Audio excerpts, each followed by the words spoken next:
Well, good morning, everyone. We're going to go ahead and start our presentation. I'd like to welcome you to the ISO 9001-2015 Critical Points of Review during the Transition Audit Process. My name is Joseph Krolikowski. I am the Technical Director of Perry Johnson Registrars. Couple of notes for everyone.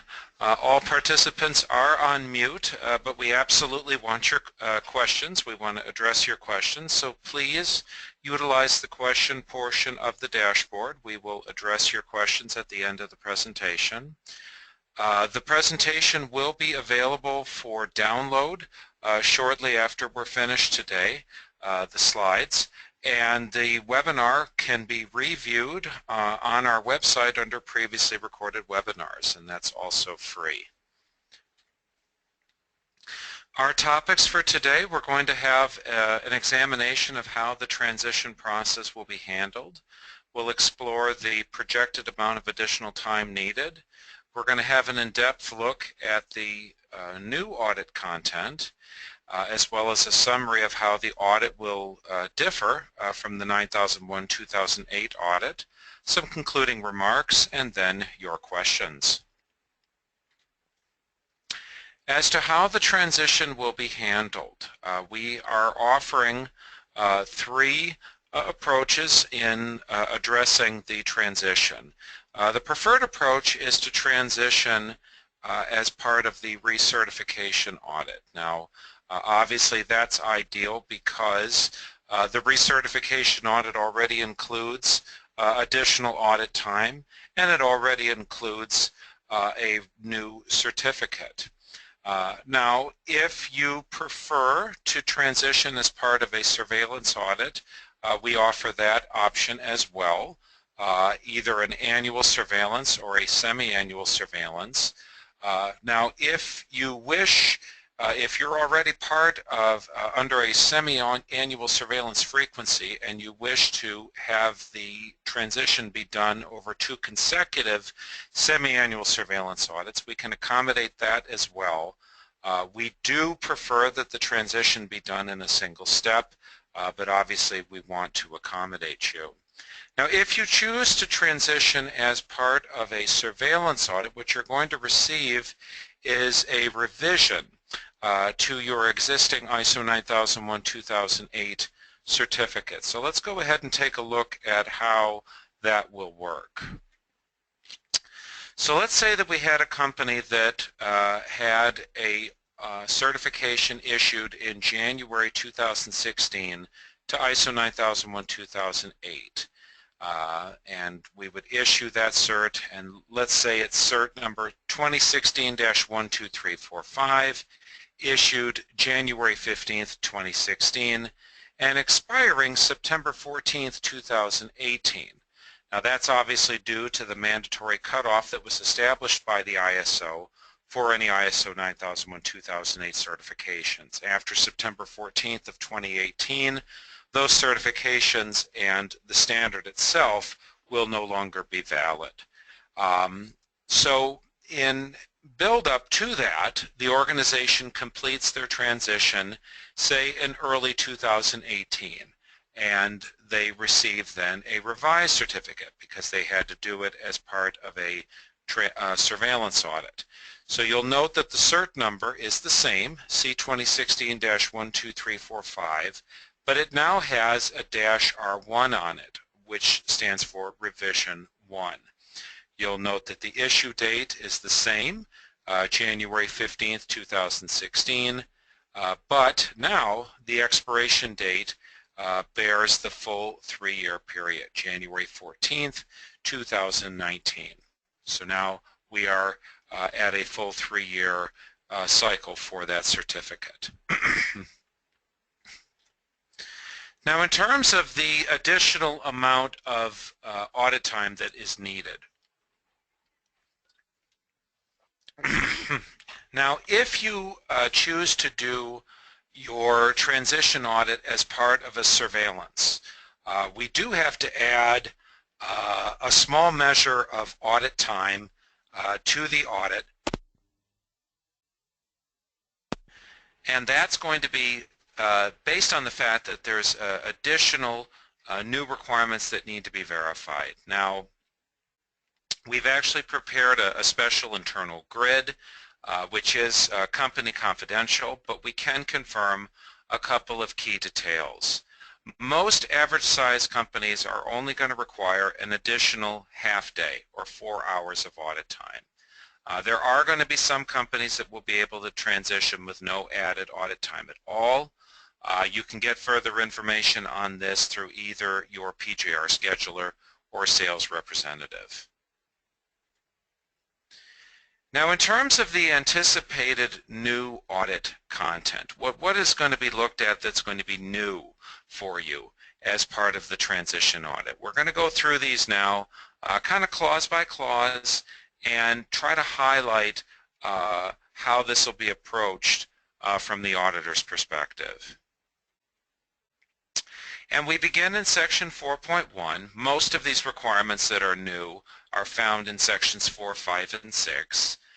In 4.1, the standard asks, has the organization implemented a process to determine, monitor, and review external and internal issues that are relevant to their purpose and strategic direction? Now, I do want to point out the use of the term strategic direction here. This is actually a term that's going to get a little bit of an explanation further on in our presentation. This clause is obviously very high level, and we're going to go a few further slides into the presentation here, and then we'll cover kind of cumulatively how this will be approached from an audit perspective. 4.1 is most definitely linked with 4.2, and in 4.2 we have the idea is first introduced of interested parties. Has the organization determined who its interested parties are? Now, I want to add to this one final item, and it's actually found on the very next slide. Has the organization established a process to monitor and review information about interested parties and identify what their requirements are? So we have now these two very basic fundamental ideas: internal and external issues and internal and external interested parties. And I want to kind of bring all of this together into one idea. As an organization, it is your responsibility to be cognizant of what's going on, right? To be aware of what are the issues that you're facing. And they use that verbiage, internal and external issues, with great purpose. They want you to consider not just your customers. Customers are certainly a critical interested party, but there's a bigger picture at work here. We would talk about suppliers. We would potentially talk about partner companies, maybe even competitors. There's a larger view to who those interested parties are going to be. And those interested parties are going to be contributors to these internal and external issues that you need to be considering. So now the question becomes, well, how are we going to approach this from an auditing perspective? And what are the expectations of the auditor going to be? Well, we're going to be revisiting this later in the presentation, but I'll mention preliminarily that we do have a leadership interview that has been written into our audit process. And we're going to pose the question, how do you approach interested parties? How do you stay on top of what the issues are? And kind of take things at face value based on what you tell us, and of course follow up on those items. So a big part of this, again, is going to be the interview process and following up on what we're told by the leadership team. In section 4.3, we have a little bit of an expansion of the requirement pertaining to scope. Is the scope statement appropriate? And does it take into account internal and external issues, relevant interested parties, and is it reflective of the products and services of the organization. Now, we've actually made a slight revision to our audit report, directing the auditor to assess the adequacy of the scope statement. Does it get the job done? And so this is how we are going to be approaching this. Now, in spite of this additional verbiage, our position is that if the scope statement describes accurately what you're doing, it will meet this criteria. And that's very much what we have endeavored to do with developing scope statements under ISO 9001-2008. Also from section 4.3, that exemption can now be sought from any requirement of the standard, not just those pertaining to product realization. Now, in terms of exemptions, the requirement in the past was that you had to include them in your quality manual. We've, of course, acknowledged that a quality manual is no longer required, but we do still have expectations that if you are claiming exemptions, that they be documented, that you have a established justification for the exemption. Doesn't have to be in the form of a quality manual, but it does have to be on the record. And that's something that we'll be verifying. Now, as to this whole idea that it can be the entire standard, our review of the standard has led us to conclude that for the most part this is going to affect section 7 and section 8. In section 8, of course, this is where we find requirements pertaining to product design, requirements pertaining to manufacturing controls, perhaps things that might be exempted in certain circumstances. Section 7 is the place where we find requirements pertaining to monitoring and measurement equipment and so forth. But anything outside of those two sections is going to be highly suspect. If you're looking to exclude management review, if you're looking to exclude competency records, obviously this is going to be very questionable, and how can this be done and still claim compliance to the standard? Turning our attention then to section 5, has management demonstrated that it has taken accountability of the effectiveness of the system? Is management making itself accountable? And this is a very key core idea. How do you make yourself accountable for the effectiveness of the system? And so we're going to be looking for this in a couple of ways. We've instructed our auditors to assess, is management a participant? Are they involved in management review? Are they involved in complaint resolution? Are they involved in the corrective action process? And we've also directed that, again, through the leadership interview, to get a sense of not just is management's name in all the right places and all the right records, but can management speak with some measure of authority on the performance of the system and the goings-on within the system. In 511B, we have some further requirements for management. Has management assured that the quality policy and objectives are compatible with the strategic direction of the company? There's that term strategic direction again, and I'd like to now address what that means. Strategic direction is a new term, and it has not been given an official definition within either ISO 9000 or 9001. So we had to kind of reach out to the industry and get a sense of what the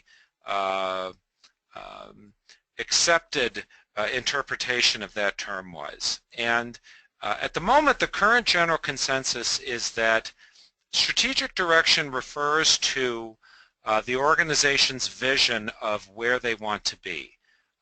You know, you think of mission, vision, long-term vision, these sorts of ideas. And the idea here is that the organization's quality system and the goals that are associated with the processes should contribute in a positive way to the achievement of the larger mission of the organization.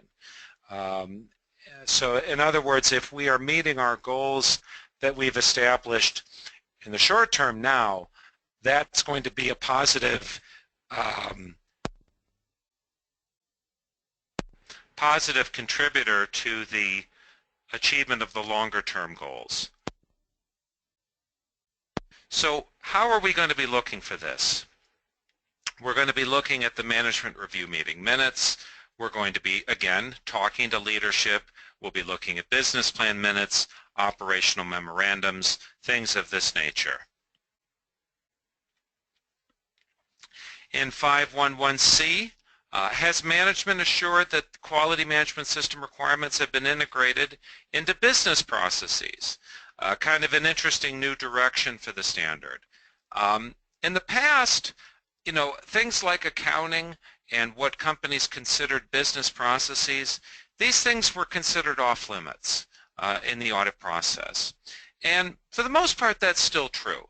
Those items are still hands-off.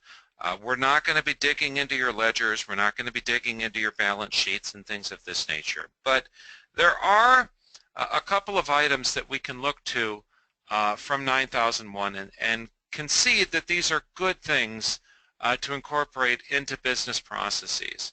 So for example, controlling documents, making sure that we have revision level controls on the documents that are used in business practice, business processes. Record retention, being able to retrieve records, having records that are legible. Competency records, obviously, any person in the organization should be competent and should be capable of doing what it is they are asked to do. In 522, has the organization ensured that the quality policy is available to all relevant interested parties? Now, this is kind of an interesting idea, and it's actually very much what was intended by the older Clause 5.3 from 9001-2008. So in terms of how do we accomplish this, how do we make this happen? Well, a couple of things. Obviously, with the employees of the company, the old practices are still going to be considered acceptable. Handing it out on cards, putting it up by the time clock, these things that companies choose to do. But getting it out to the rest of the relevant interested parties. There's a number of ways that this can be done. You can post it in your front entryway. You can put it on your website. You can put it in your advertising literature. There's going to be ways to accomplish this with minimal trouble. Moving forward to Section 5.3, has top management taken on the responsibility for management of the system? Now this was formerly the purview of the management representative, and that term, management representative, actually no longer appears in the 9001 standard. Now I do want to emphasize here that this particular clause goes hand in hand with 5.1.1a, where we were talking about leadership making itself accountable. The idea is that we want to make sure that the leadership is taking the responsibility for the system. Now, the whole idea behind the management representative in the older versions of the standard was that this was a person that was going to be a coordinator. This would be someone that would pull everybody together for the management review, be the point of contact for the auditors, lead the corrective action team, things like this. And that's still something that you can do. You can absolutely have a key contact. You can absolutely have a steward of the system. And if you want to call that person a management representative, that's fine. But the expectation now with this clause in 511A is that leadership is going to lead. They are going to be involved in the system, and they're not going to simply dump the responsibility into the lap of the management representative. Unfortunately, there were companies that did that, and leadership kind of put up a wall between themselves and the goings on of the quality system. That is no longer going to be permitted. Has top management established a means to monitor if processes are delivering their intended outputs? Now, this is very much in the spirit of the KPI or quality objectives requirement. We feel that the current practices that we have in place to audit those items are going to continue to be sufficient for meeting those requirements. So again, if you've already got those practices in place, you'll be fine under this new requirement. Looking then at Section 6. Section 6 is, of course, the primary placeholder for risk-based thinking. So we start with 6.1.1 where it says, has a process been developed to determine applicable risks? So I want to emphasize here something that has been mentioned now in my other presentation, and it's very critical that this be understood. You are not required to have a formal process for risk management. So what are you required to do? You are required to have something in place where you are identifying risks and opportunities and then taking action on those items. Now, if that's a special meeting, if that's something that's incorporated into your management review process, if it is a contractual review, if it's a risk management checklist, if it's a full-blown formal process like FEMA or a risk management report. All of these are going to be considered acceptable. You just need to be prepared to explain what is the approach that you have chosen to take, or approaches. It could be a combination of items, and we will follow up and review those items and verify that you're being consistent.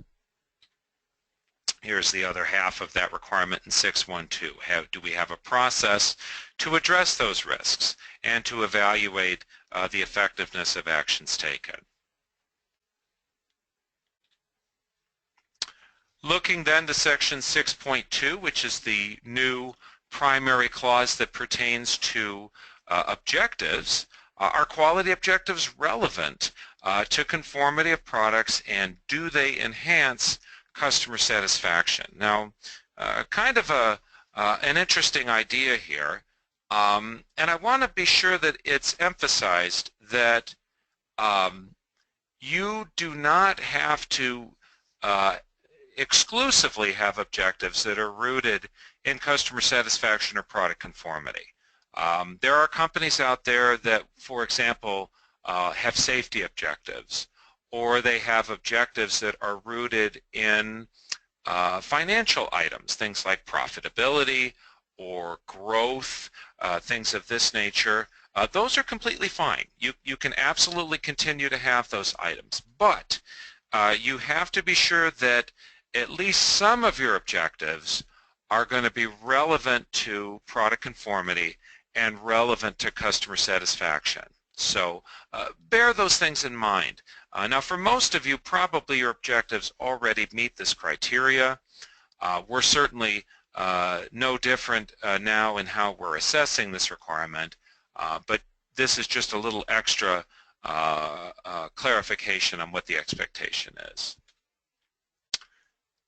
In addition, have objectives been analyzed to assign resources, identify responsible parties, establish a timeline, and determine evaluation practices? Again, our assessment methods for this are going to be unchanged. Perhaps in your case you'll be documenting them in a slightly more thorough fashion, but in my experience most companies already have this in place in terms of how they document their objectives. Turning then to Section 7, we have a couple of brief requirements pertaining to the idea of organizational knowledge. Beginning with, do we have a process for organizational knowledge? We need to have a good understanding of what this term is all about. There's two parts to this with organizational knowledge. The first and probably most important idea is that organizational knowledge is knowledge gained through experience. I'm sure all of you on the call today have people in your organization that have been at your company for a long time, are experts at what they do, and it would be a disruption to what you do if that person was lost, if they were no longer coming in to work at your company.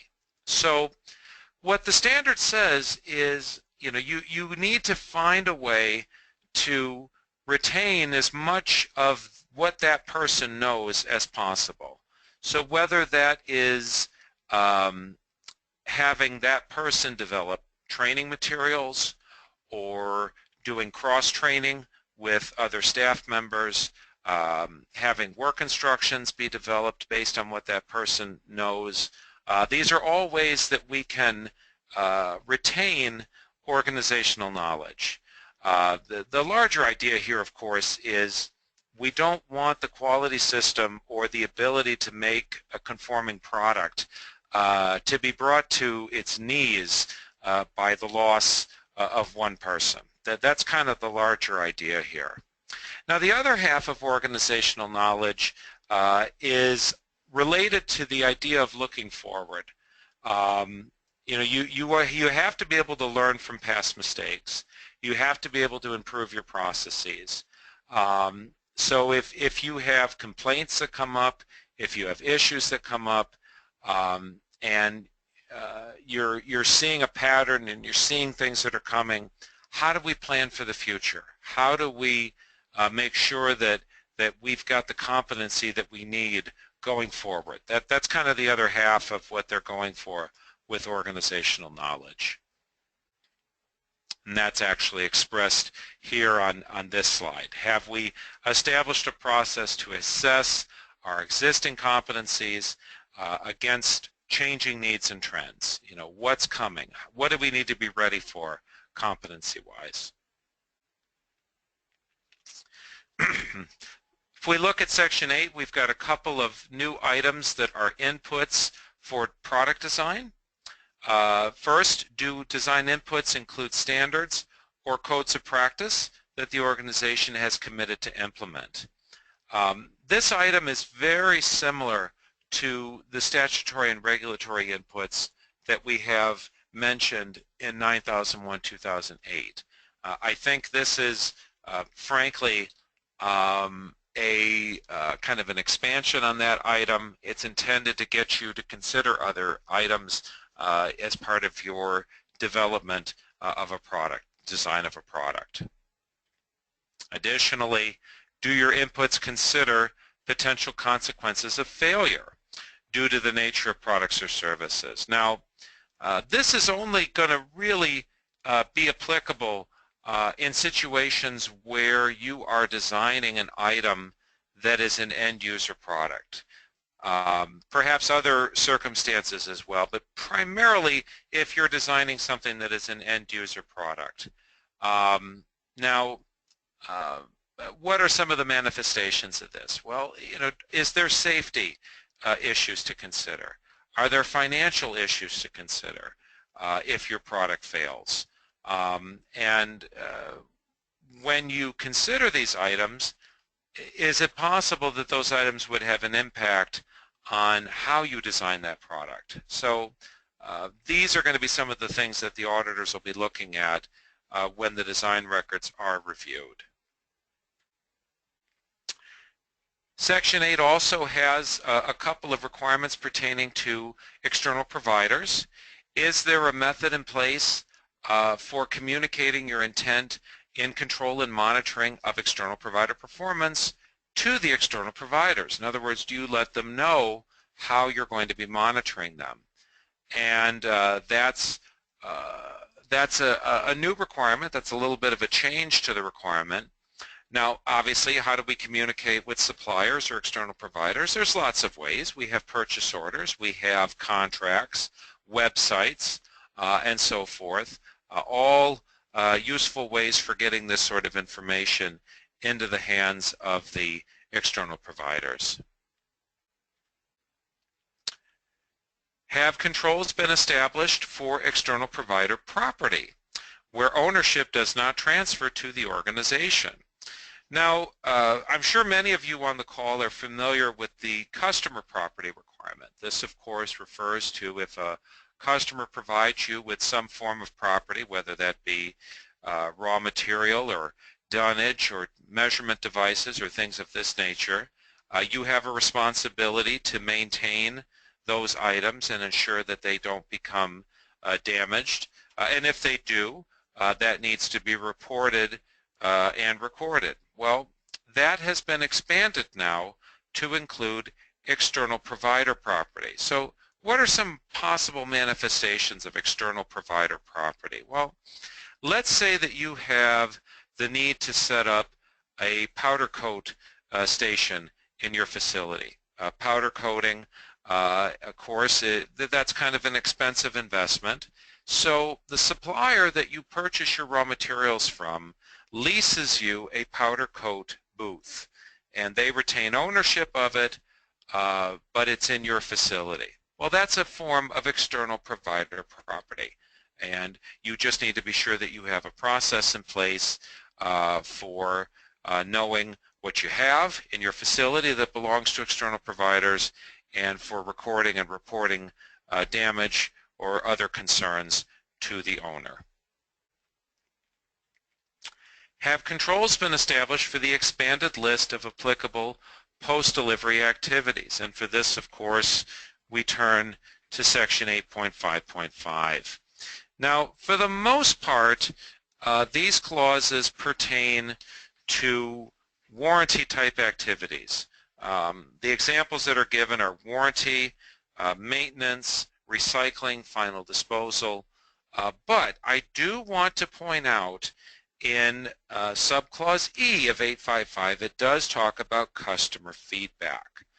So we have to acknowledge that post-delivery activity is not exclusively warranty. And the note does say can include, not is limited to. So I know there's been some question about can we exclude Section 855. I would opine that you can exempt most of it, but I would be concerned about exempting all of it from the perspective that it does include customer feedback. 856 is a requirement pertaining to changes, and there's a couple of ideas that are proposed here. Has the organization determined a process for responding to unplanned changes in such a way that conformity with specified requirements is maintained? Now, obviously, with this whole idea of changes, the requirement is called control of changes. But for the most part, companies have a process in place for planned changes.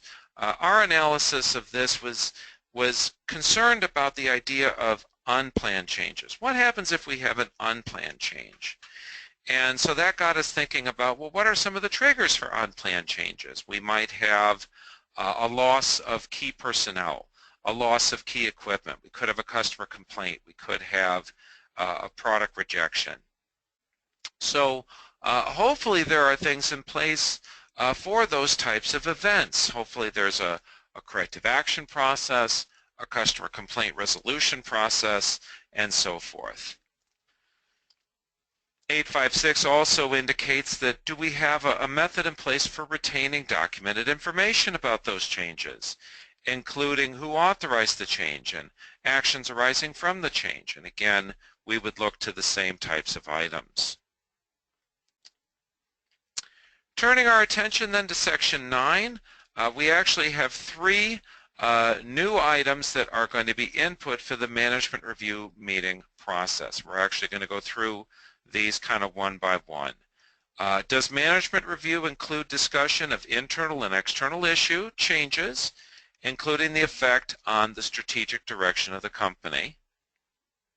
Does management review include discussion of external provider or supplier performance? And does management review include an assessment of risk management actions? Now, these are all items that are new to be discussed within management review. Now, in terms of expectations for how the management review is performed, completely unchanged. You can absolutely continue to perform the management review as you have before. If this means that you're having meetings every month, every other month, once a year, doing it a little at a time or all at once, all of those approaches are going to continue to be acceptable so long as you are including these additional discussion topics. So turning our attention then to how will the audit feel differently. There are three key things that we can point to and say, okay, here is where the key differences lie in terms of performing an audit to 9001:2015. And those are the expanded role of leadership, the impact of risk-based thinking, and the elimination of previously required documentation. So let's take each of these one by one. With leadership, as I mentioned earlier, we have written a new section into our audit report that includes a leadership interview. And we're talking about things like internal and external issues, interested parties, and so forth. And we want to make sure that we are addressing these questions to a leadership team, not just to a president, not just to a CEO, but a team of people, because leadership is intended to be a collaborative and collective term. And again, we've also included a question in the audit report that instructs the auditors to ensure that leadership is directly involved in the management of the quality system. In terms of risk management, we've included a targeted review for that as well. 9001:2015 does not require a formal process for risk management, so what we've done is we've written a question into the audit report that directs the auditor to simply ask the question, what are you doing to address risk management? How are you addressing this, and how have you incorporated it into your quality system? Now, we're going to be open to whatever approach or approaches you've chosen to take. So, we think about some of the older requirements from 9001:2008, things like preventive action, competency planning, reviewing requirements, contractual planning. All of those are going to be considered acceptable strategies. If you choose to have a more formal process, whether that be FEMA or HAZOP or some of the other strategies that you can follow, we absolutely will be open to those ideas as well. And in terms of documentation, we do not have any preconceived expectations. 9001:2015 has no requirements within it for a quality manual or for any procedures. However, if you choose to have a quality manual or have procedures for any particular reason or topic, please be aware that those items are going to be considered subject to audit and considered as relevant audit criteria. So, for example, if you choose to have a procedure for management review and it specifies that management review meetings occur every month, well, you've now set that up as an applicable requirement, and we will follow up on that and ensure that you are following what you have set out to do. Now, I do want to make you aware of a couple of additional items that have been brought in by ISO 17021 2015. ISO 17021, of course, is the standard that Perry Johnson is held accountable to by the accreditation bodies. First of all, we are going to be verifying that you have a process in place for implementing statutory and regulatory requirements. This isn't so much looking at specific line items within those statutory and regulatory requirements, but more, do you have an effective process in place for identifying those items? Additionally, the auditors are going to be providing comment in the audit report on your overall adherence to the spirit of the expected outcomes. So let's talk about what the expected outcomes publication is. The IAF, or International Accreditation Forum, back in 2012, they issued a joint communique with the ISO called Expected Outcomes. It was a series of key ideas that were intended to kind of paint the larger picture of what a quality management system is all about for the organization that implements it. Now I've provided the URL here. If you're interested in reading it, it is available for free on the IAF website. But in terms of what are the key ideas, those I've got for you right here. There are 9 of them. Is the quality management system suitable for the processes and products? Has the organization implemented methods for analyzing and understanding customer needs and expectations? Is there specificity of product characteristics in order to meet the applicable requirements? Are processes managed to achieve expected outcomes? Are sufficient resources available? Do we have monitoring and control of product characteristics? Do we have processes in place to prevent nonconformance and to take appropriate action when nonconformance occurs?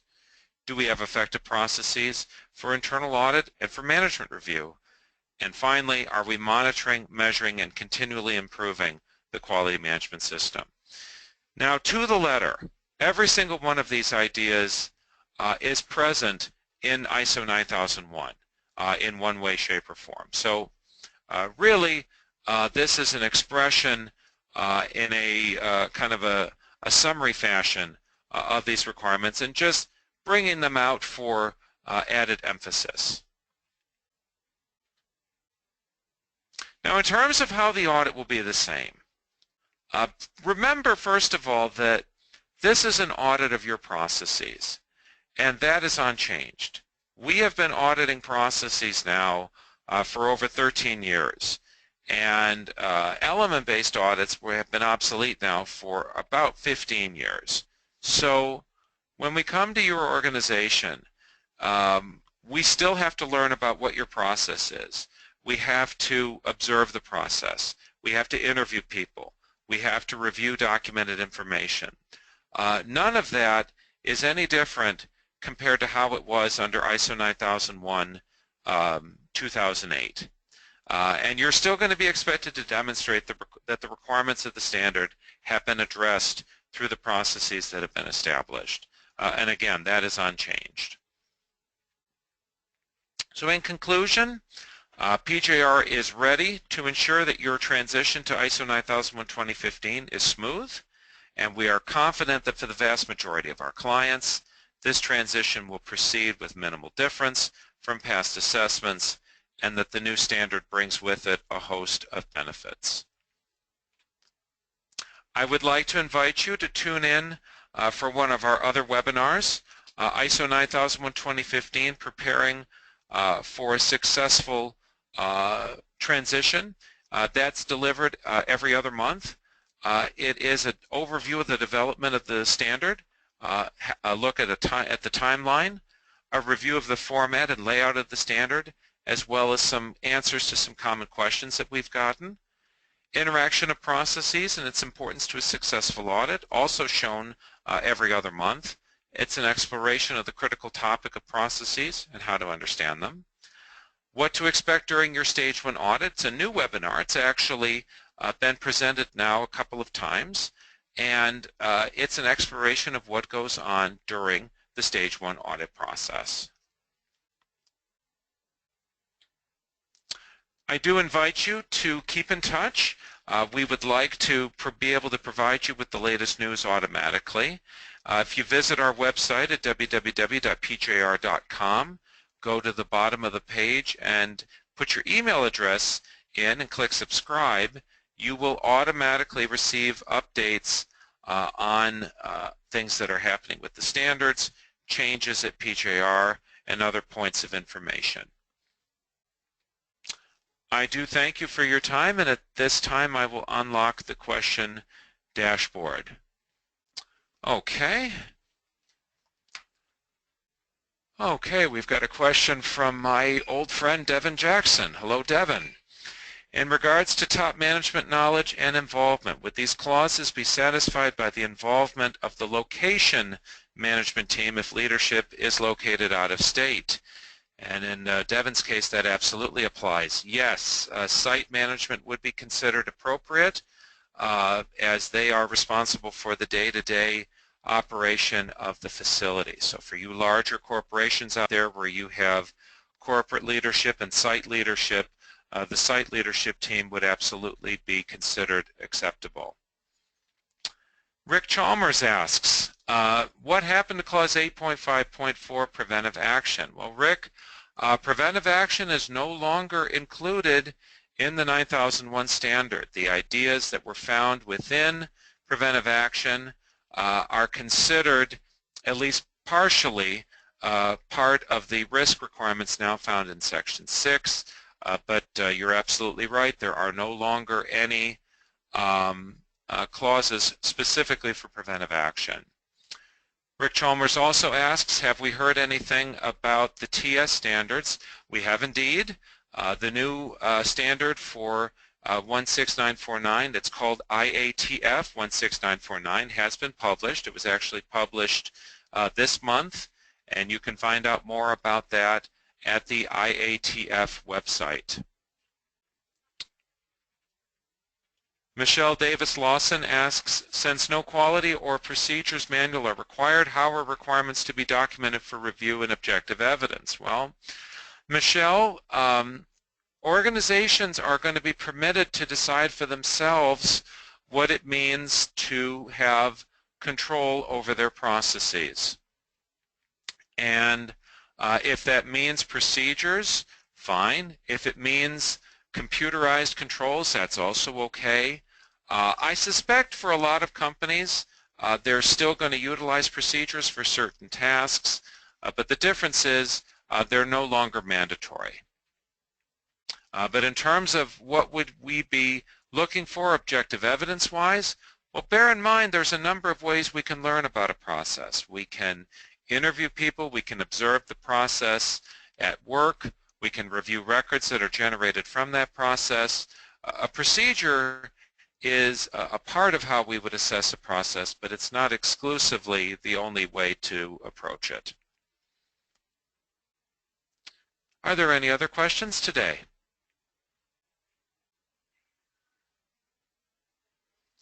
Okay, well, I'll wish everyone a pleasant day and thank you for your attention.